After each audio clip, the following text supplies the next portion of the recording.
Populations battling for scarce resources. That's part of the natural ebb and flow of society. It's just now we have nuclear weapons, biological weapons, drones, you name it. But the political elites are so removed from the battlefield, so removed from what they're politically doing, that that's a big part of why we see things getting so dangerous. I think about the neocon women that run the State Department, Samantha Powers and others. When they give speeches or briefings, if I saw someone at a restaurant who looked and acted like them, I would say that's a very dangerous mentally ill person. Hillary Clinton, if she was just a normal person with her statements and the way she acts and looks, I would say that's a neurotic, bad person on a power trip. Look out. And I always hear, oh, if women ran things, there'd be no war in the world. What a load of bull. It's not, I'm not attacking women right now. It's just that the whole gimmick of Hillary Clinton, I have been looking at her since 1992. 22 years since high school. When that whole presidential election was going on. I'm 40. I'm sick of her. And I'm going to have to hear the gimmick of, oh, you're not for Hillary, you don't like women, and women's groups for their signs. I'm for Hillary, time for a woman to be in charge. She's been in charge. And if the Republican leadership has their way, they're going to have some socialist, crumb bum, neocon, fake rhino run against her and hand it to her.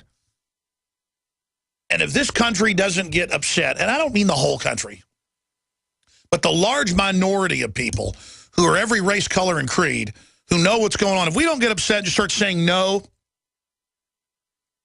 then stick a fork in us, we're done. Because it's just getting worse and worse and worse and crazier and weirder and stupider. They teach kids 2 + 2 = 5.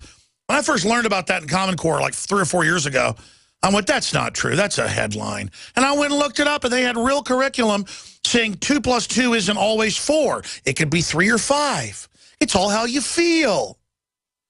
And then Obama said, I didn't build my operation. And then increasing a debt doesn't increase a debt. I mean, it makes me so angry. The New York Times came out over the weekend, and Kurt Nimmo wrote an article about it, endorsing the death panels. And there were people commenting on my website going, well, there's not enough money, blah, blah, blah. If you didn't have government involved and it was free market and charities, the care would be competitive and super cheap. We had the best and cheapest health care in the world in 1950. Look up the numbers. Now we've got some of the most expensive, screwed up health care. And it's because government got involved, regulators got involved, and they screwed this country up.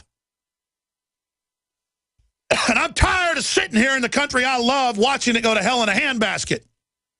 While a bunch of foreign, offshore, globalist. I went into a jewelry store to get my daughters some little, $50, $60 Tiffany silver necklaces. So I've never got them anything like that. And I bought them Tiffany rattles when they were babies, which they don't even make anymore. Those were like $100 or something. And so I went in, and I was in this place, and there was a picture of Warren Buffett. And I said, what's Warren Buffett have to do with this? They go, oh, Warren Buffett bought this family-owned jewelry chain. And I went in there because I knew it was a family-owned jewelry chain out of Seattle. And I still got the stuff and then left. But I knew they carried some of that Tiffany stuff. I was just going, it doesn't even matter.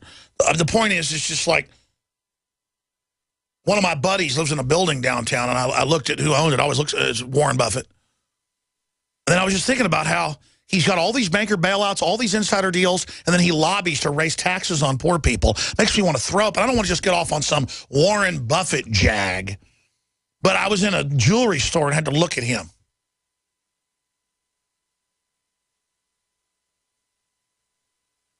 All because I wanted to give my daughter some jewelry and teach them how to take care of stuff so they can wear it to church or whatever.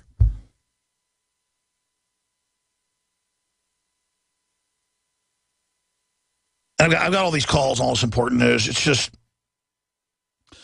I am fundamentally being robbed and screwed over by people like Warren Buffett and Bill Gates. I know what they've committed against me. I know who they are. I know how they're funding the whole gun control agenda, along with George Soros. I don't like them because they've dominated me. They're screwing over my country I love. Why don't you take it personal? I mean, I see guys. I was at the grocery store, and I was in line, and these two guys were arguing with each other about who was going to win some Labor Day football game. They were getting aggressive with each other and showing off. And, oh, yeah, well, they've got a deeper, weapons arsenal, blah, blah, blah on this side. And, oh, yeah, well, they've got such, oh, yeah. And it's like men are supposed to be like that about, over this hill is where the line of the such-and-such tribe is, and if you cross that, they will attack you for hunting in that area. But I believe that we should be able there because my grandfather hunted in that area.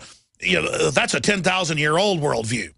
Or 1,000 years ago about, we need to get together and form a military alliance with this tribe because we're going to be hit by and sacked by these vandals that, hit us 20 years ago again. And they've been raiding up and down the coast.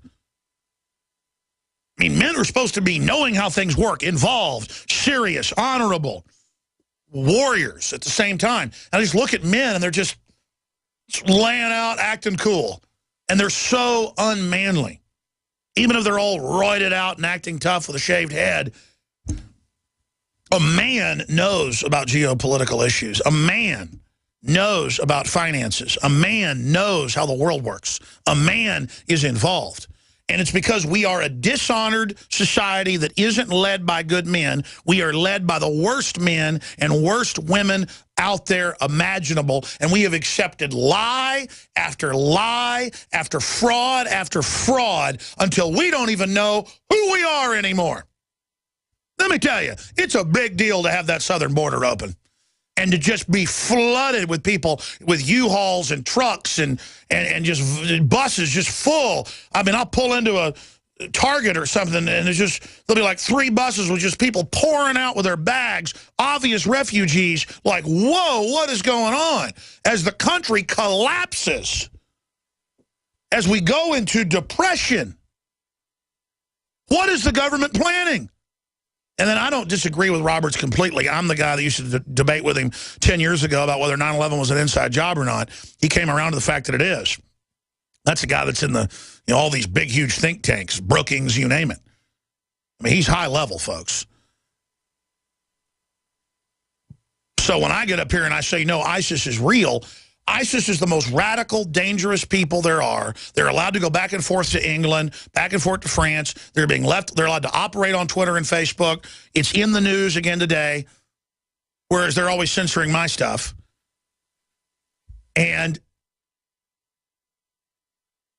I happen to know that this terror threat is real from our military and Border Patrol sources. I can't say anymore. I don't want to get subpoenaed or get arrested, okay? Because this is national security stuff. I'm just going to leave it at that they're being told, shut up, this stuff's being leaked. Do you think Obama wants people to know there's ISIS down the border? No, they want him to let him hit us, and then he'll just play dumb. And the media won't call him, he'll get away with it and take basic freedoms of Americans. No. The al-Qaeda people are working with the drug cartels because it's very similar criminal culture operations. Strongmen operations, whole 9 yards. There's a lot of Saudi Arabian money.